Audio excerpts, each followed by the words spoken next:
We are live. What's up, ladies and gentlemen? Welcome to XBW Pipebomb. This is a 4th of July edition. Go down the shore, grab a beer, and have some fun. But for all of us who are working, me, Sigmex, Justin Valencia, along with my partner, Chris Ross, we are here to bring you XBW Pipebomb. Chris, what do you have for us today? Well, ladies and gentlemen, I want to welcome everybody to a special edition of Midnight Madness. And I just want to thank everybody, all our subscribers, for watching and for following the show, especially when we run these late night. But one of the special reasons why this podcast is special is because we go live. We are no holds barred. We hold nothing back. And just kind of like our show tonight, Pipe Bomb. And thinking of Pipe Bomb, I'm going to get into the brackets and the standings to catch everybody up to date. Mysterious G beat his twin brother, the Unknown, to advance on to the next round. After that, we had an epic battle of the two friends. We had the Phenomenal Ace versus AJ Sky Hudson. And ladies and gentlemen, there was a huge pipe bomb dropped on AJ Hudson that caused a little bit of controversy. We didn't even know if we were going to have episode 3 today. But brought to you by Popular Demand, brought to you by ddpyoga.com/wrestling inc. We are back. We are here live. And another guy that's going to be live is the Greatness. And he has a special buddy in Daniel that he's going to be bringing on as well. But just, any more news? Anything you want to update the guys on before we kick off our special All-Star Series edition of Pipe Bomb? Now, I'm so happy. First of all, I want to say I'm happy to be back and having this program, XBW Pipe Bomb. I have a lot of fun hosting it. I have a lot of fun posting it with your favorite wrestler's favorite wrestler. But I've got to get some stuff off my chest, Chris. Now, after the XBW reunions thing started going around, after we got the wheels moving, a lot of other companies started talking about a reunion show and things of that sort, things of that nature.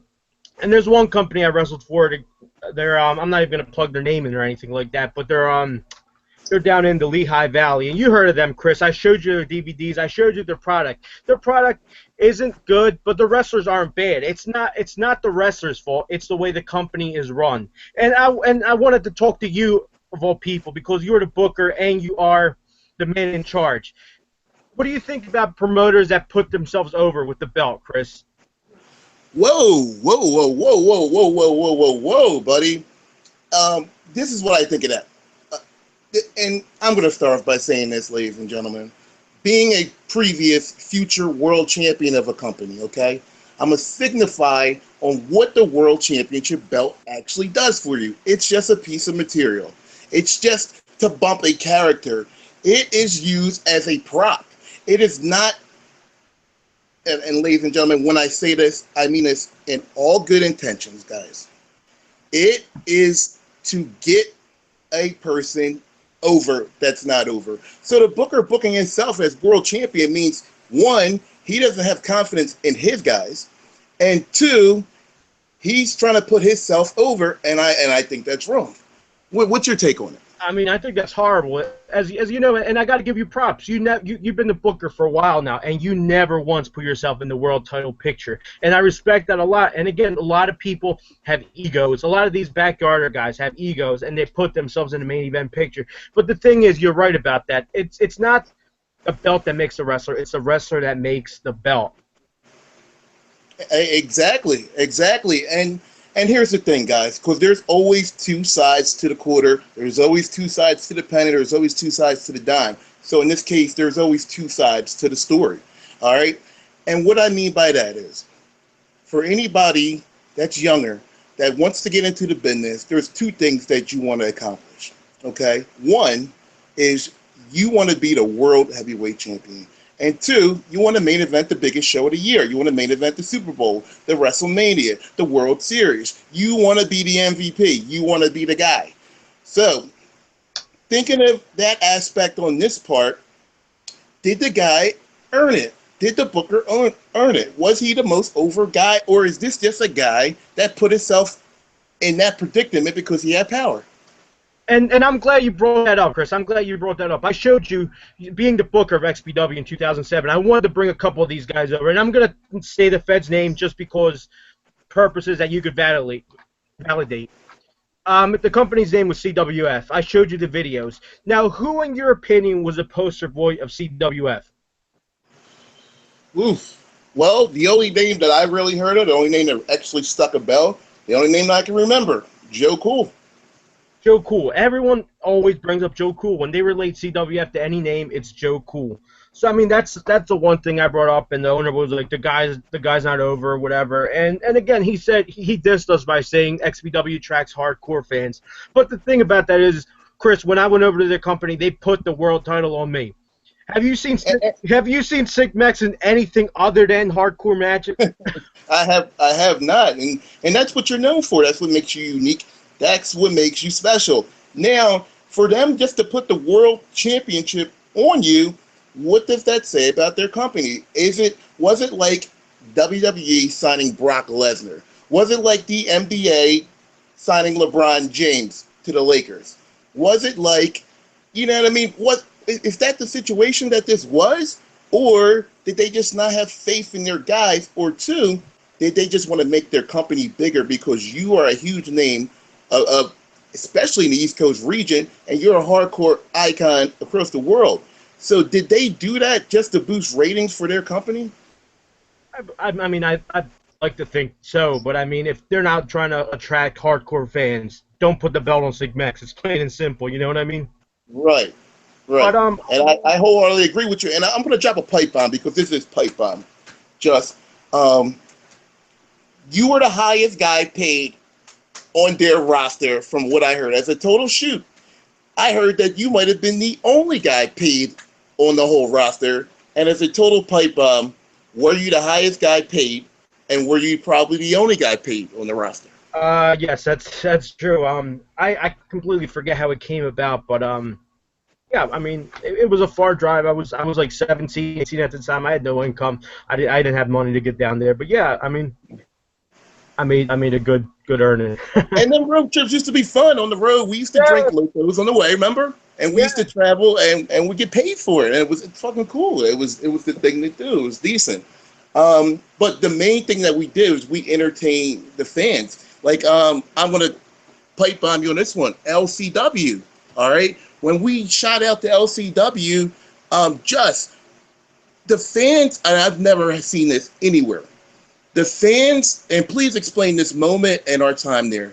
The fans had signs with our names on them.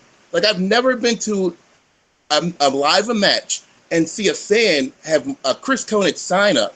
And then just, I don't know if you remember this, when I was taking my ring gear off, I threw it in the crowd. The kids were fighting over my ring gear. Do you remember that? I remember that. That was fun. That was cool. And the thing about these guys is, and again, Chris, I gotta give him credit. We never had this in XPW. LXW fans did their homework. When we went in there, they knew who Chris Conant was. They knew who Sick Mex was. They definitely did their homework, and I respect that. You know what I mean? They like you said, when we went over there, they had the signs. You know what I mean? No one in XPW ever had a Sick Mex sign. No one in XPW ever had a Chris Conant sign or UCW. You know what I mean?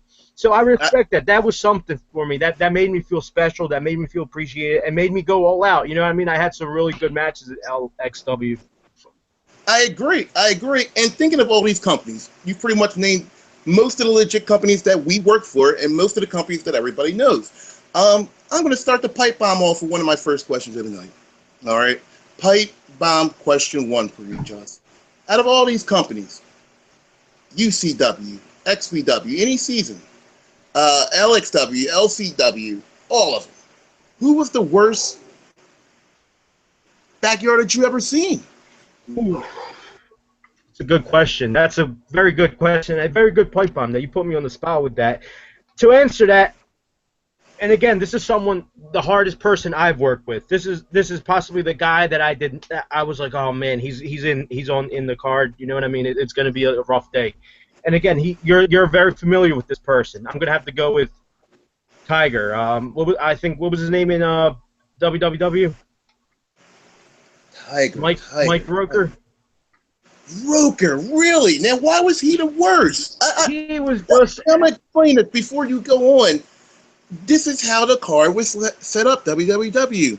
It went through Conant, it went through Greatness, and then, in my mind, it went through Roker as a third guy. And again, you gave him an ego. That's the one thing I never got. You gave him an ego. He was one of your main guys. He was one of your main eventers, wasn't he? He would come into the shows thinking he was a legend. he would he would not listen to what we said.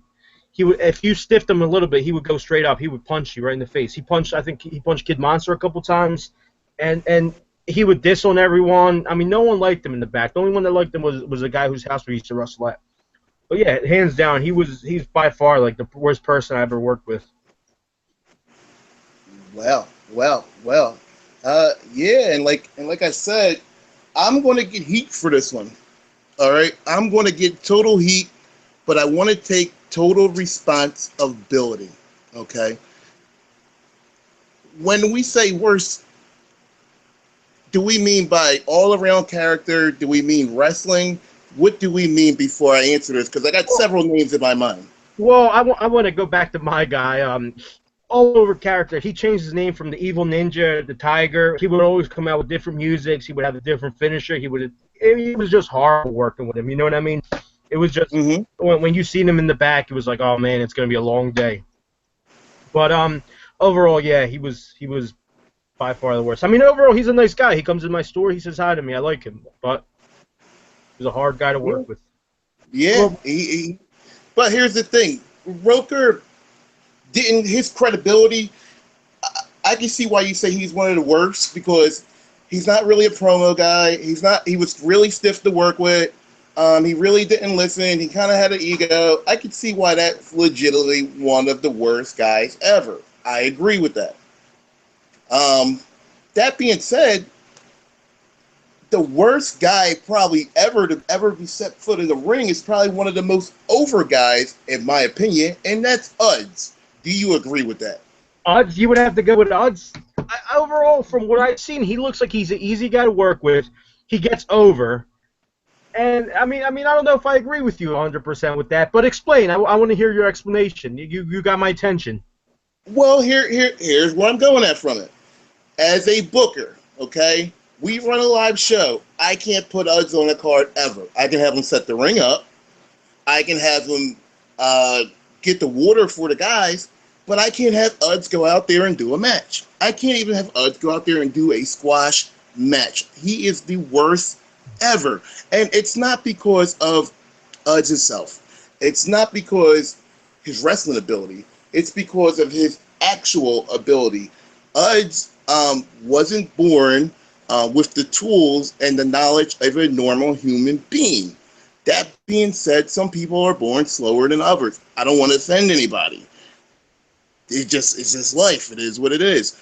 That being said, nice guy, great to have around, but he's got to be the worst because he can't work a match. And trust me, the guy tries.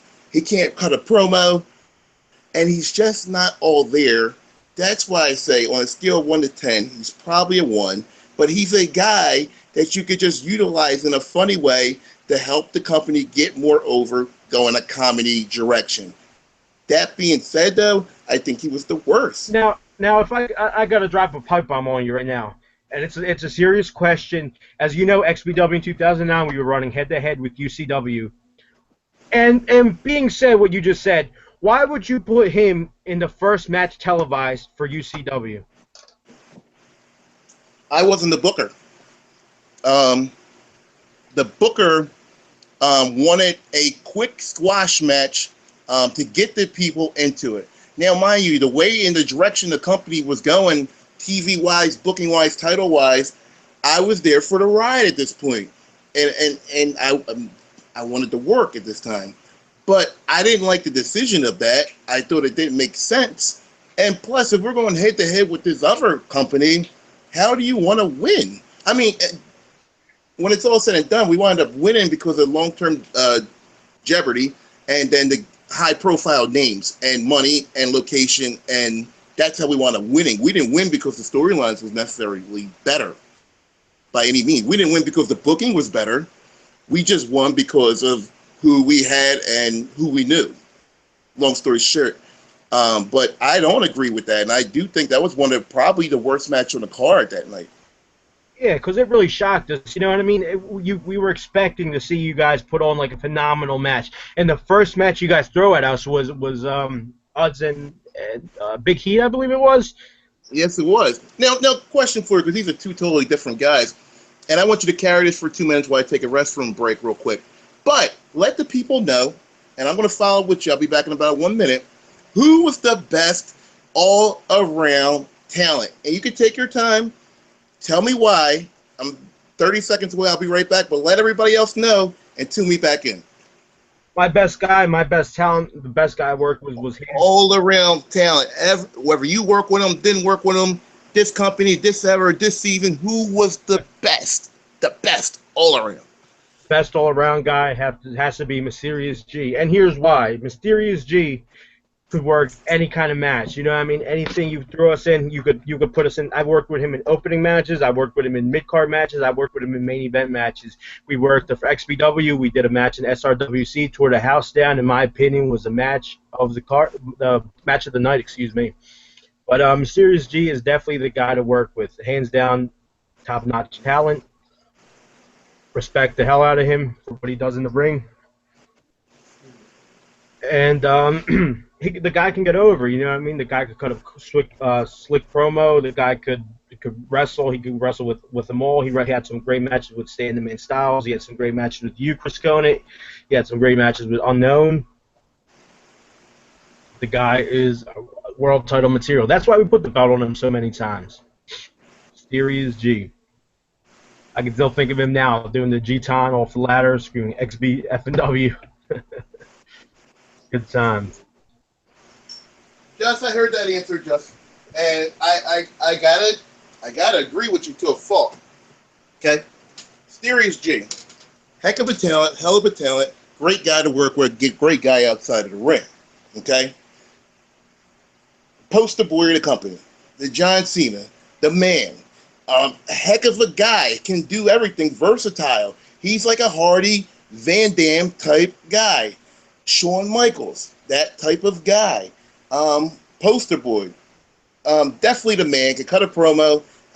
The ring attire was off the chains. He just symbolized what the company was. Now, when I'm going to go with best all-around talent, I want a guy that's great as a face. I want a guy that's great as a heel. I want a guy that knows how to cut a promo. I want a guy that knows how to work in the ring. So best all-around talent, and I don't care if I get heat for this one, that I've ever worked with or been in any of them companies ever, it's definitely Stan the Man Styles, without a doubt. And here's the reason being. Stan the Man Styles was great everywhere he went. Stan the Man Styles can cut a promo. He was better than everybody at promos, too. Maybe because he was like 6 years older than everybody at the time, too. But he can cut a damn good promo. Best ring attire. Had new gear every single show to switch up his show. And the guy got over. He got a reaction. The guy was loud. And what I was going to do with him when I was booking, I was going to turn him face. And if I would have turned him face, I'm going to give you a perfect example of what it would have did. It's like turning Bray Wyatt a good guy. If I had turned Stan the Man Styles face, it's like turning Bray Wyatt's face. You don't know if it'll work, but you got to think once you switch Bray Wyatt to a face, he will be the new Undertaker for the next decade. So once you switch Stan the Man Styles from having his hellacious run as a heel to a babyface, he becomes your ultimate poster boy babyface. Do you agree with that? I agree with that. And the one thing I that you failed to bring up, in my opinion, is you could utilize Stan the Man Styles as a world champion. You could take him on the road and make him face other companies' world champions, and you know Stan the Man Styles is going to outshine them all. You know what I mean? The guy has a look, he has a gimmick, he has everything. You know, he's a total package. So I agree with him. Thinking of guys that was good, thinking of guys with the total package. And thinking of Stan, who definitely was hellacious on the mic. Thinking of on the mic. You've been around for how long now? About 12 years, 13 years? Somewhere around that time frame. Who was the best promo guy in your mind? The best promo guy would have to be Stan the Man Styles. You know, he could cut a hot promo anywhere. He could do it like that SRWC promo he cut was ridiculous. It made me mark out. I think that's one of the biggest moments I marked out in my career, you know? And I agree, and until I see somebody that's going to knock him off the pedestal, that's my guy to win that again. definitely best promo guy. The guy could shoot before shooting was even hot. He was fucking bang bang cowboy style. This dude was good. This dude can talk. This dude got everybody involved. Stan was definitely the best on the mic. If you had to take a part two, who would be number two? Just because I want to see who's close to this guy. Well, I'll tell you who wouldn't be number two. Unknown. Unknown's actually better without a mic. Yeah, Unknown has his character. You know, he I love you, Mike. he has a gimmick. He has the looks, but I mean, he can't cut a promo. Just like me, you know, Sick Mex can't cut promos either. But again, with promo wise, I think King Carson cuts promos. Even though he fucks up all the time, he still gets over with him. That was a good one. That was a good one. King Carson gets over with his promos. Again, every word is like, you know, he stutters and he fucks up his lines, but he's funny. Question for you. We're kind of relaying on how about this one? Question for you. We're talking about who was all good talent, who was good on the mic. So we talked about best all around talent. So I got a question for you. 2009 is when we did the UCW XBW, I believe, right? Who was the MVP of the UCW season in your mind, and who was the MVP of the XBW season in 2009? Your two people, in your opinion, and why? In my opinion, the MVP for UCW is hands down you. I mean, you raised the bar for UCW. Every promo I seen, you were in there. You were with the administration. You were the authority figure. You know, what WWE has the authority figure. You were the authority before the authority was even around. You know what I mean? So you were hands down the MVP of UCW. And again, you were going to go into the first show as a world champ, correct? That's absolutely correct. And I want to thank you too for putting me over too. Yeah, hands down. Hands down. You were definitely the MVP of UCW for 2009. I don't care what anyone says, because you know people are going to be shooting on that. But they're going to shoot and say you picked him, that's your buddy, you host shows with the guy, the whole nine. But you know, heat is heat, and long as we get a reaction, that's all we care about. It's ratings. That means you're watching. If you care, you got a comment. That means you're watching the show. And for XBW, I'm going to have to go with Eddie Drexler. And here's why. The guy got totally repackaged. Eddie Drexler started off in XBW in 2007, and he came in with this goofy guy with the basketball shorts, with the Oompa Loompa shoes. I don't know if you remember. We were chanting Oompa Loompa shoes, Oompa Loompa shoes. So when he came back in 2009, he totally repackaged his character. He came in with the wrestling gear, the wrestling shoes. You know, I mean, he was hot. He had the sunglasses. He had an attitude. So, hands down, Eddie Drexler has to be the MVP for XBW in 2009. Well, here's mine. I have to agree with you on that and go with Eddie Drexler. Reason being, when I was watching your shows periodically, I would watch them when I had downtime, whatever, and try to catch your shows, right? Eddie Drexler was the guy I remember during every show. You know what I mean? Because you guys had like a fucking 30 or 40 man roster, it seemed like. It was new guys coming in, coming out. Eddie Drexler was consistent, and not only was he consistent, he was the world champion too, and he was a hellacious world champion at that. And he was going head to head with our world champion, which was me and AJ Hudson, and he was doing a hell of a job at that. And not only that, the guy can work. He's probably the best worker on the card besides Pat, but he was probably the best worker on the card as well. So MVP for that season, Eddie Drexler. UCW, all right. UCW had 4 to 5 big names that I think could have been a run for MVP. But I'm going to take myself out the equation. I'm going to look at it from the outside on in. And I got to see the MVP for that season had to be AJ Hudson. And reason being is because AJ Hudson was so over, because you're like, why would you make this guy the champ? Once we did that, it started a domino effect, and you guys started caring about our show. You guys was plugging him in during your show, and we would act like we wouldn't care. Now, this guy was the babyface, world champion, shoved down your throat, the corporate champion. The fans don't want him as champion. You guys don't want him as champion. There's guys in the back that don't want him as champions. So now you got this babyface guy that we're trying to push as a babyface, a good guy, and the company's shoving and shoving and shoving this guy down your throat, pushing him in your face. Now he becomes the most over guy. He's the most talked about guy. Everybody gives a fuck about AJ Hudson. So you got to stand here. He set the bar here now. Instantly, that made him over. Whether you liked him or disliked him, he got a reaction.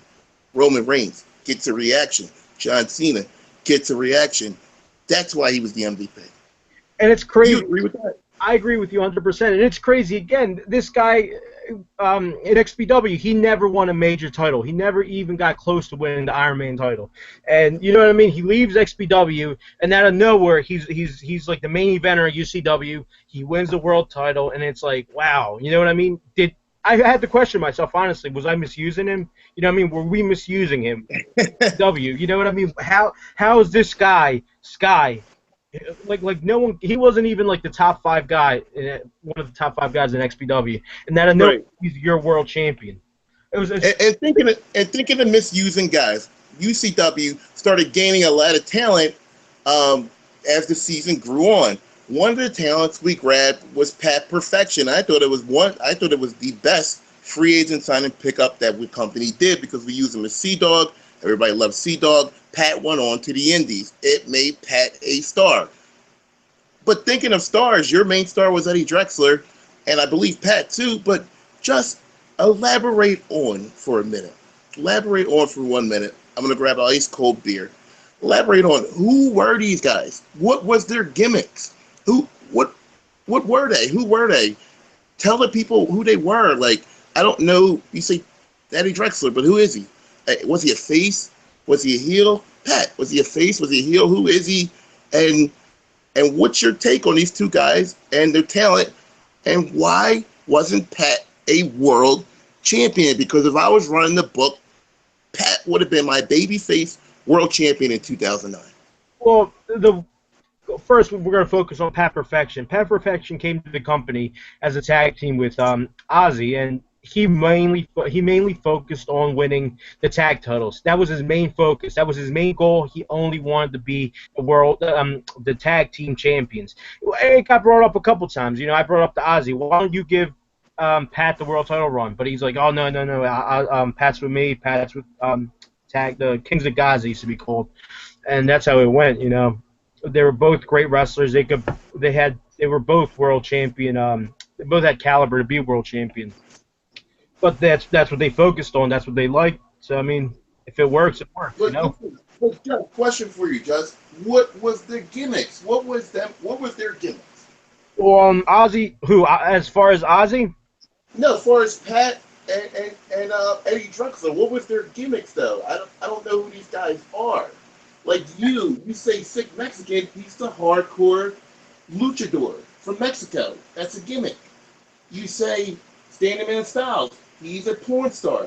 That's a gimmick. You say Nick Nightmare, he's the death. He's the evil guy. What is their gimmicks? Craven, he's an Undertaker. Pat Perfection was one of them freestyle dancers. That was his gimmick. He came out with the UFOs. He did some flips. That was his gimmick. He came out with Eminem. I forget what song it was, but he would come in and do some spins. That was his gimmick. He was a b-boy dancer. I mean, people didn't really look that much into his gimmick because his wrestling abilities were phenomenal. But that was Pat Perfection's gimmick. As far as Eddie Drexler was really like I can't really answer what Eddie Drexler was. He didn't really have a gimmick, to be honest with you. Yeah, he was pretty much a generic guy that got over. Like, basically just a genetic. A lot of people are genetic guys. Dean Ambrose, he's a genetic guy. Seth Rollins, genetic guy. Chris Cona, genetic guy. So forth and so on. But thinking of genetic guys, thinking of guys that didn't really have a character. But I want to drop a pipe bomb because we haven't dropped one in a while. And the fans are begging me to drop a pipe bomb. The chat's blowing up. I got 25 missed things on there. My phone's vibrating. Pipe bomb number 1 for you, Just. Crazy fucking Drew.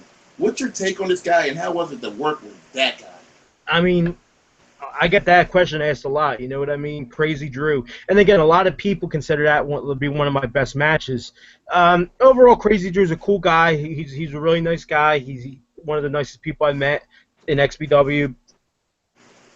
he had a problem working, you know. And again, it's The guy didn't sell. Just I watched your match. This match was posted in one of the groups, one of the chats. This guy actually, I was on color for this match. All right, me and Stan Styles was on color. You guys do some hellacious move. I don't know if you guys went through tables or this guy went through light tubes. Whatever you guys did, both of you guys, you gave him the move. He gets up before you. What happened during that, and why? he wouldn't sell. You're right. He just didn't know how to sell. And again, it's a problem. It's a problem a couple of guys had. Like King Carson was like that, but I talked to him. We went over it over and over again, and the King got better with it. It's just a problem. Some guys never, you know, he went out there without learning that, and I mean, it paid off in a bad way, you know.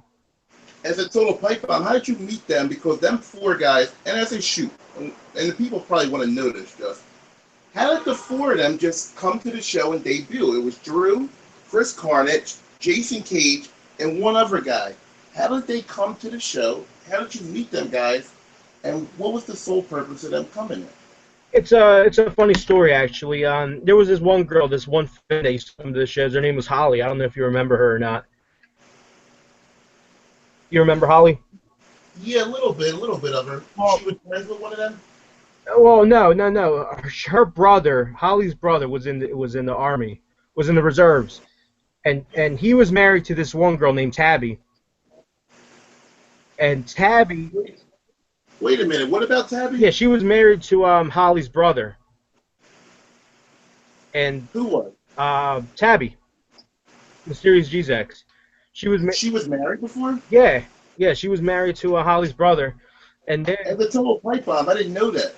yeah, a lot of people didn't know that, but yeah, she was married to Holly's brother, and Holly and her obviously, you know, I mean that's her sister-in-law.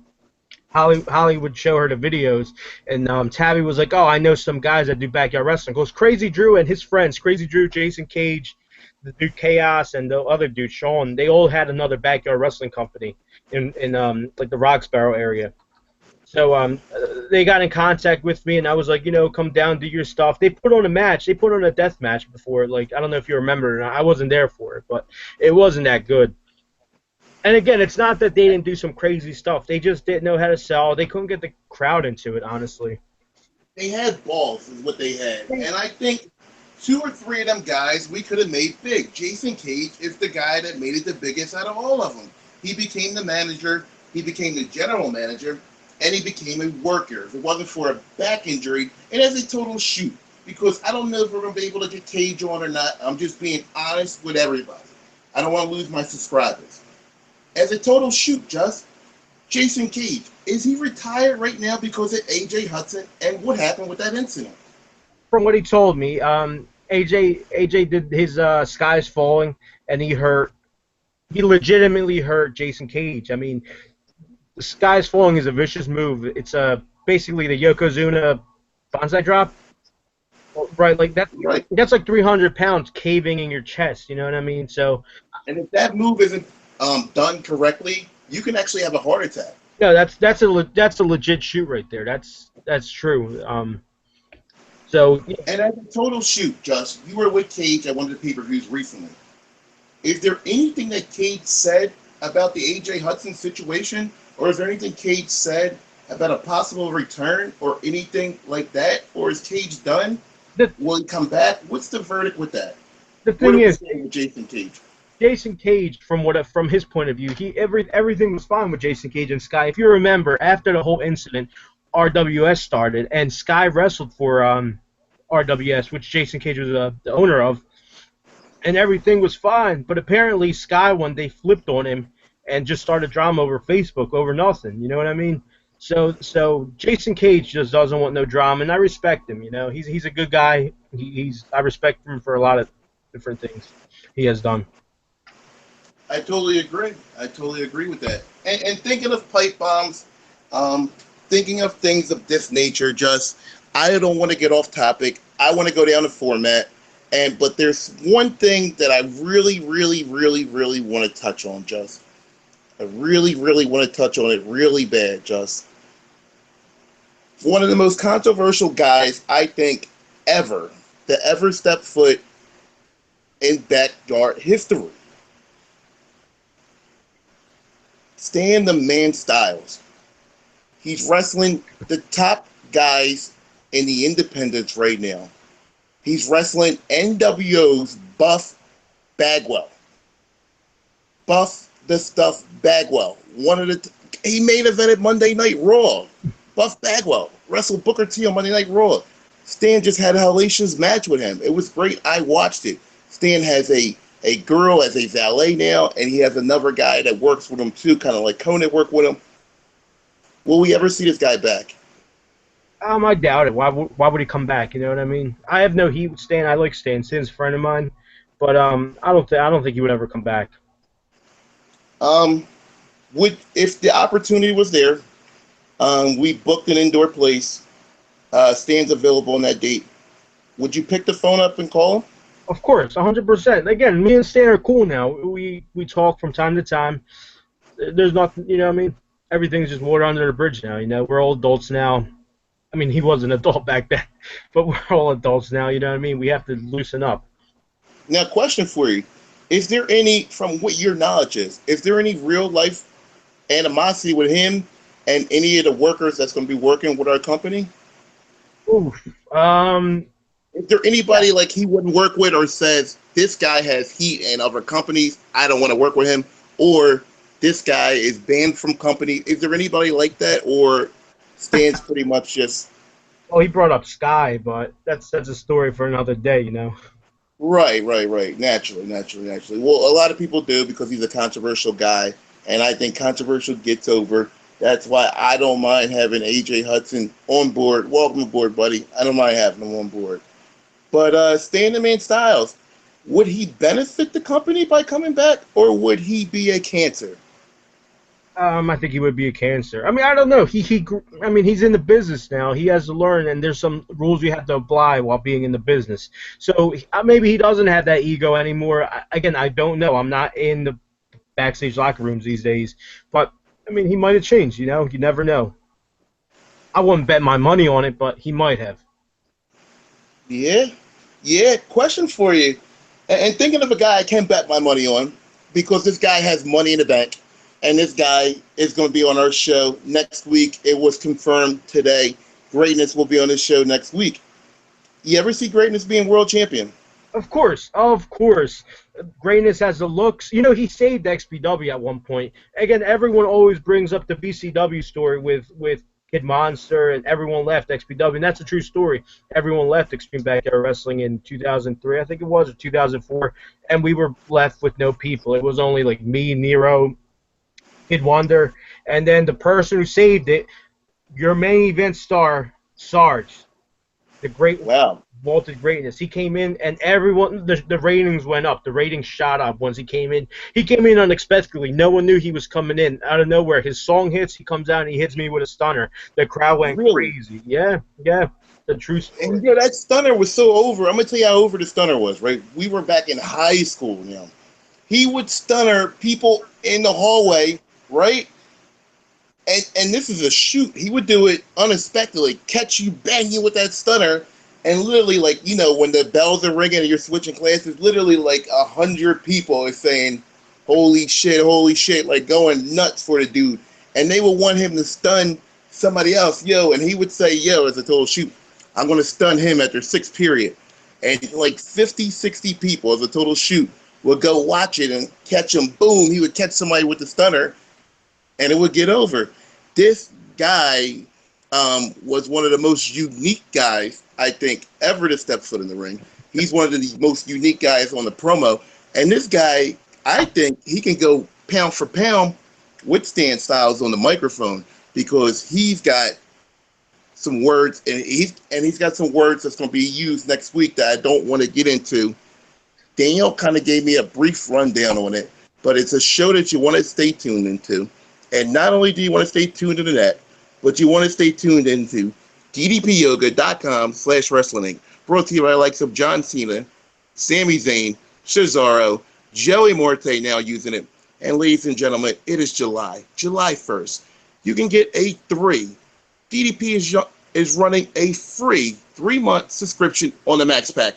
What the Max Pack is, for people that don't know what it is, it's all 3 sets of the DVDs. You get session 1, session 2, session 3, and ladies and gentlemen, if you don't think this works, just look at the life of Scott Hall. It saved the life of Jake the Snake Roberts, and you can see all that on video, on Vudu, on Amazon, on Google+. It's called The Resurrection of Jake the Snake Roberts, and you can get all that. Plus, you get to try out ddpyoga.com/wrestling inc. Let us know, and then you get the free 3 months. It's free. Just try it out. Use the damn thing. The thing about, But the thing about greatness is not only does he have the looks, he has a mic ability. If you remember, we booked him as like I said, we booked him as a face when he first came in XBW, and everyone loved him. Everyone loved him. We booked him as a heel, as Sarge in XBW, and everyone hated him. Come 2007 season, he came in. I forget what gimmick it was, but he came in with the cowboy hat. If you remember, that was one of those remember things. People were going, throw it back. Remember with the hat? yeah. And every time Greatness threw the hat in the crowd, a fan would catch it. And then all the fans around that fan that's in the crowd would scream, throw it back, throw it back, throw it back. And the fan would throw the hat back into the ring. And then Greatness would pick it back up again. And this is a total shoot before the match starts or whatever. He would throw his hat back out into the crowd. And there's people screaming, throw it back, throw it out. And the little kid wants to keep it, or whoever wants to keep it as a souvenir. He has to throw it back, and it just got over. It just worked. One thing I thought that worked, too, was the storylines that I put him in. 2007, when I was running the book. And I want to know, what do you think was the worst storyline in 2007? But I want to get into 2 that I ran for Greatness. A casket match. And these guys had a real life casket, and Greatness ankle lock challenge. What's your take on them 2 things? You think it would work? You think did it work? And what do you think was the worst gimmick of 2007? The ankle lock challenge I thought was a bad idea because he was legitimately putting people in ankle locks, and I've been on the opposite end of that, and it's not a good place to be. You know what I mean? Your ankle might snap. You're seconds away from your ankle snapping, and what are you going to do? We don't have health insurance. We don't have nothing. You know, you're fucked with a broken ankle. So I thought it was a bad idea overall, but, I mean, people liked it, you know? Mm-hmm. The best storyline we had going in 2007 was possibly, again, and it's still talked about every day in the chat room, the Mysterious G, Who's a Daddy.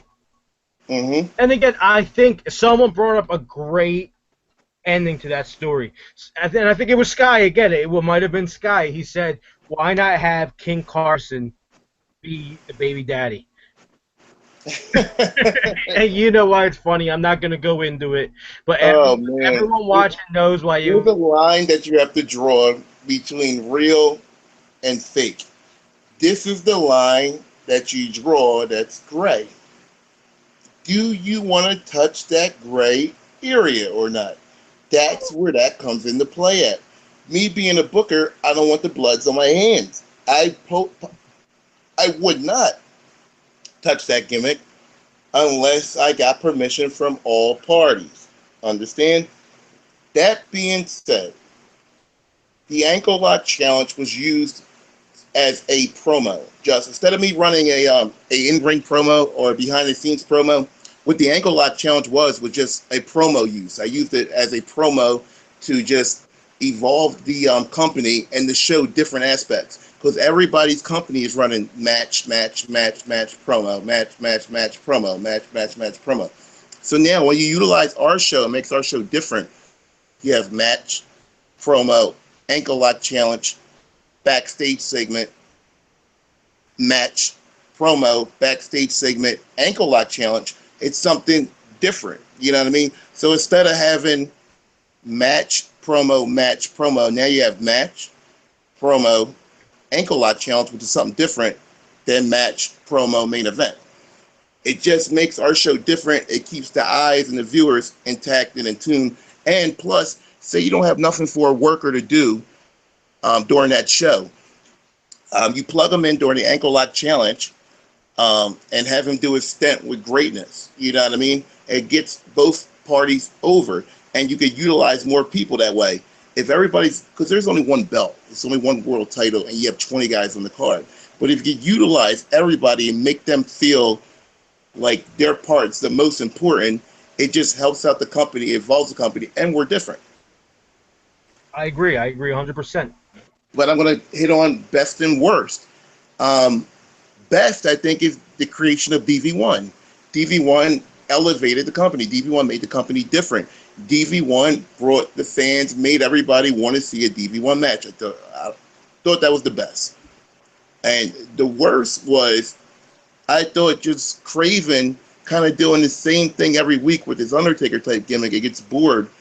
And it's just like, enough is enough. You know what I mean? Like, you have to switch that guy up. That's why, and I'm going to go on the record as saying this, I'm the one who came up with the flamboyant gimmick. I'm the one who pitched that gimmick as a pitch. Doesn't mean we're doing it. Pitch means an idea that I said, and it's a suggestion. That's all. You agree with that, Jeff? I agree with it. And again, I brought it up to everyone. I said, it was just an idea. It was just a concept that two adults were talking about, and I mean, it shouldn't have been taken to that level. But the Craven, I'm personally a fan of the Craven character. I mean. All right, thinking of the Craven character, and thinking of one of his buddies, the Beast. Main eventers, you see these guys ever with the world title? Beast, I do. Beast. I mean, we utilize him in an improper way. I think he could, like the salt and pepper gimmick. Again, it got over, but the guy's a monster. It worked. That worked. Now, here's the question for you: could you ever see Craven in the salt and pepper gimmick with Sky? And why? I'll tell you what. If they act like they hate it, if Craven act like he hated it, and AJ was like, "Come on," like he was having fun doing it. And Craven act like he was mad, and these guys are total opposites. Absolutely, because everybody would scream salt and pepper through the whole thing. And when these guys win, and they're going against each other, it'll just fucking work. And when one of these guys blossom and go off on their own, they're over with the crowd. So absolutely, would Craven or Beast ever be world champion? Craven as the flamboyant gimmick, kind of like a cult, making more people turn flamboyant, yes. Beast as the knockout guy, keeping him undefeated, you give him a Ryback type, Goldberg type push, yes, I do. I agree with you 100%. Again, these characters just need to be repackaged, and they have the potential. You know what I mean? They really work on their craft. They really worked on their gimmick a lot. So I think. And go ahead, Jeff. Not to cut you off. No, and again, I'm back to what you were saying. I think if they just get repackaged, they could definitely be top stars in this upcoming season. Right, and I absolutely agree. And we're talking about people that worked on their craft. And ladies and gentlemen, we are on a time limit the way we run our Pipe Bomb shows. So I want to take it home. For the people in the wrestling business, you know what that means. So just any question you want to ask me, just I want you to ask me, and I want you to pipe bomb me. But I'm going to pipe bomb you first, just. My pipe bomb question of the night. Who was the worst character you personally ever worked with? And why? The worst character I ever worked with. Jesus Christ, I had some pretty big characters I worked with. The worst character was I'm gonna go with Kid Monster, but before he was Kid Monster, he had this character called Russ X, and it just didn't get over. No one fell for it. You know what I mean? He was just this guy that came out and he would have this stupid Russian gimmick. It was just trash. You know what I mean? You know he was trying too hard and it didn't get over. But here's the thing with Kid Monster, just one of my favorite matches was you and Kid Monster in Hardcore Halloween 2006. But again, that was Kid Monster. You know what I mean? I'm talking about this gimmick beforehand. Oh, okay, all right. You're talking about his previous character. Yeah, his previous character. No, Kid Monster was cool. I'm the one who came up with the Kid Monster gimmick. You know, everyone called him a monster in school because he was fucking ugly. So he was so ugly. He was one of them guys that's naturally ugly. Like if you had to put like Kane's a naturally ugly fucking guy. They put him in a scary movie, They had to put no makeup on the guy. He's one of the guys that's just naturally ugly. Karuba is just naturally ugly. And I again, mean, you shave him down. Now here's the thing: what you could do with a naturally ugly guy like that. Me being a booker and this crazy mind of mine. If I give a Kid Monster, I shave his fucking head, I give him a shape up, I put him in a suit and tie, and I make him act like Zack Ryder, but a cocky Zack Ryder, he will be a top heel and it will work. And you have him changed, have him show him leaving out of work in Center City, show him driving a Mercedes, show him leaving the Liberty Bell, show him with hot chicks in the car, and be cocky. That gimmick might actually legitimately work for him. It reminds me of one of the scary movies where the ugly kid got picked on and picked on and picked on and picked on. 20 years later, they don't know who he is now, and he's completely different looking now. That being said, I got to go with the worst character. I'm going to answer the question, then I want you to pipe bomb me for the night. All right? Worst character I've ever worked with.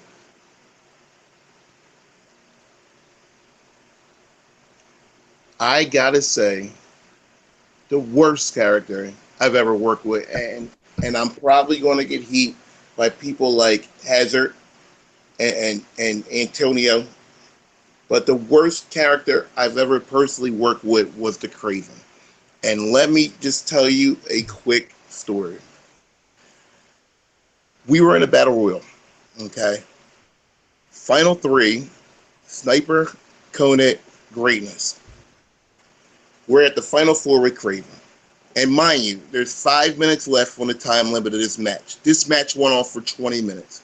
We legit, as a shoot, was trying to throw him over the top, and the guy would not go over. And you all know, if you ever work with Craven, he works with them hard-ass boots that look like he got from the Gothic store with the metal tip on them, and it's just horrible. He's kicking us, he's stiffing us. So me and Chris Sniper, as a total shoot, fuck this guy up, get him over. The commentators, Jason Cage stands in commentary. They're like, what the fuck is going on? Why don't this guy go over? Worst guy ever worked with.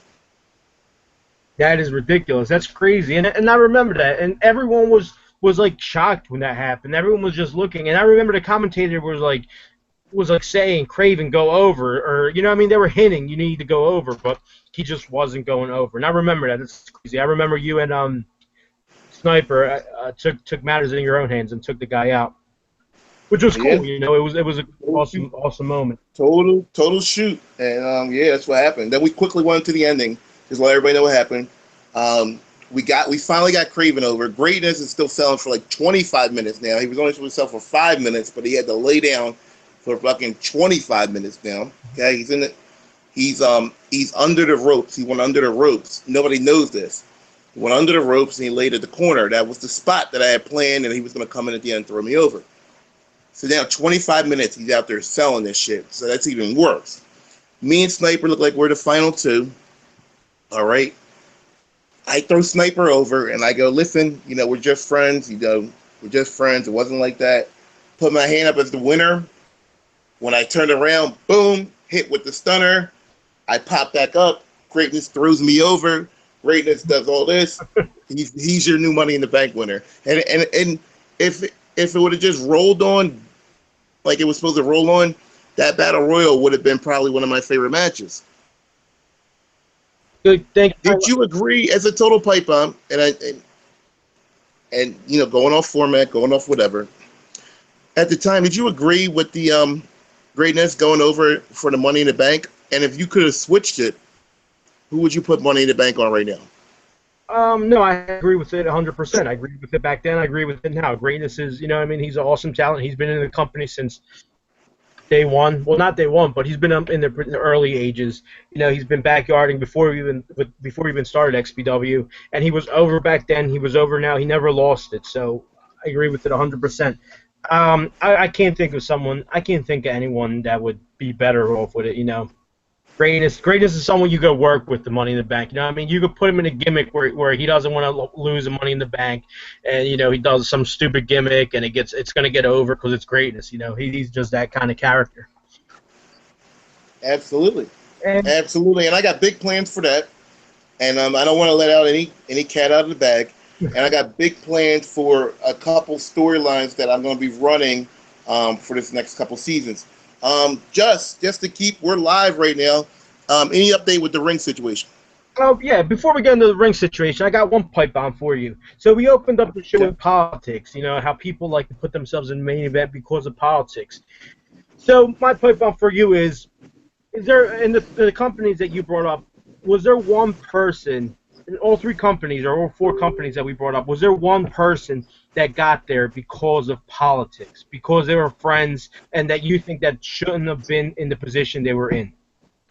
Ooh, that is a tough one. And give me a second, because there's probably somebody that's going to pop in my brain after I say somebody. So give me a minute and let me think about that.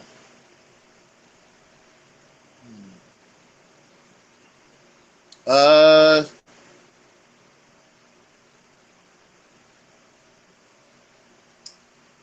the yeah, that made itself to the top because of politics. Yes. Well, one was Stan. He rose to the top because he was the politicker, if that's even a word. He was the politicker. Jason Cage was the politicker. But one guy that actually benefited off of politics was Bobby Banks. You remember Spinny Vinny? Yes. Well, Bobby Banks was a completely different guy. This guy can cut a promo. This guy can work a match. This guy had ring gear. This guy was different.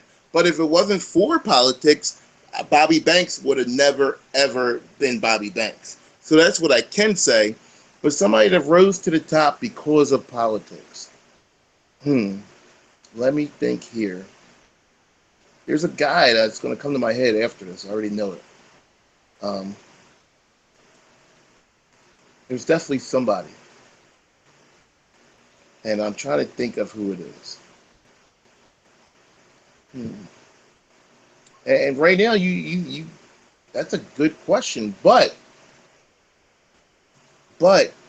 yes, I have a guy for you. Okay? I have a guy. Ready for it? Let's hear it.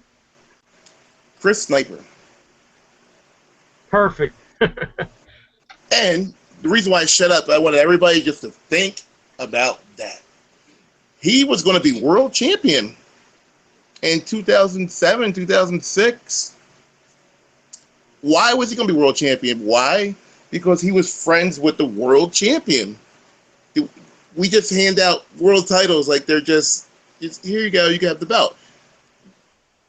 That didn't happen. That didn't stick, and that's a great and that was a great decision by you. Just take me through that. As a pipe bomb, we got to close the show off. Mm-hmm. Take me through that, Just. Well, again, what happened? What happened with that situation? The phone call when they said he was going to be world champion. You were involved. There was like an hour and a half long phone conversation. What happened? Take me through that situation to end this show. Well, again, nothing against Chris. Back then we were tight. I mean, we're starting to get tight again. The thing about that was that Mysterious G was a world champion. He needed some time off. I think he had to get a tattoo done or something like that. So out of nowhere, he comes up to me and he goes, "Just, I'm dropping the belt." And I said, "All right, that's cool. Who are you dropping it to?" So my first opinion is he's going to drop it to Unknown. Even though Stan was in the company, we weren't going to make him drop to Stan, I think, until December or something like that. So we were like, "All right, who are you dropping it to?" So he said Chris Sniper, and I was like, "Wait, Chris Sniper? Why?" The guy wasn't over. So we were like, I immediately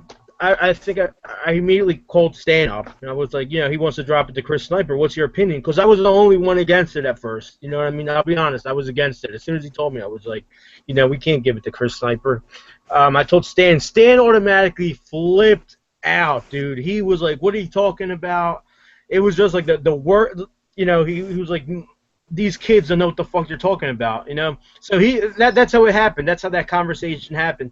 Later on that day, we called. I think it was Mike and Gar. Mike and Gar were with Chris in the back, and again, I feel bad because Chris heard everything, but I wasn't really shooting on him. I just thought it was a bad idea. Stan put the truth out there. Stan said everything that really needed to be said. Yeah, and that was one of the biggest storylines ever to be talked about in XBW. One of the biggest iconic moments. and it'd go down as history as a guy. If it wasn't for Stan Styles, Sniper would have been a former XBW World Champion. It would. If it wasn't for Stan, would it have happened? Yes, 100%, 100%, because I was the only one that was against it, and they would have talked me into it. They would have been like, all right, I didn't like. Right. Naturally, they'd be like, it's backyards, whatever. Just let it 2 weeks and put them over, and it would have happened. It would, And it yeah. would have been one of the worst mistakes at the time. But now it'd be different because he evolved his character the whole 9 yards. So Not only that, he has the look now. You know what I mean? He looks right. He has, It's different now. It's definitely, I agree with it being different. But things that are different, and thinking of Chris Sniper, it's Chris Sniper, it's Beast, it's Craven, and there's a fourth guy. And the fourth guy is who in that Fatal 4-Way, Just? who is it? It's Beast, it's Craven, it's Chris Sniper, and it's... Oh, I gotta look back into it. Hold on. Ladies and gentlemen, this fourth guy is probably the wild card. It's probably the guy that might win the whole thing. Just because... Sorry, this. Oh!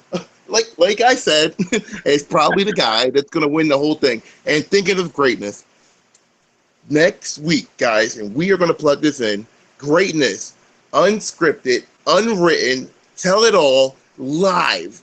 Next week, AJ Hudson, he has plenty of stuff to say though. Stan Styles, what he's doing now, what he's going to be doing in the next up-and-coming seasons. Greatness, and Daniel. I don't know if you guys remember Daniel. Daniel was at the last XBW show in 07, the Halloween show. Controversial incidents happened on race. He does not like the race card. He wants to know why the watermelon emoji was there.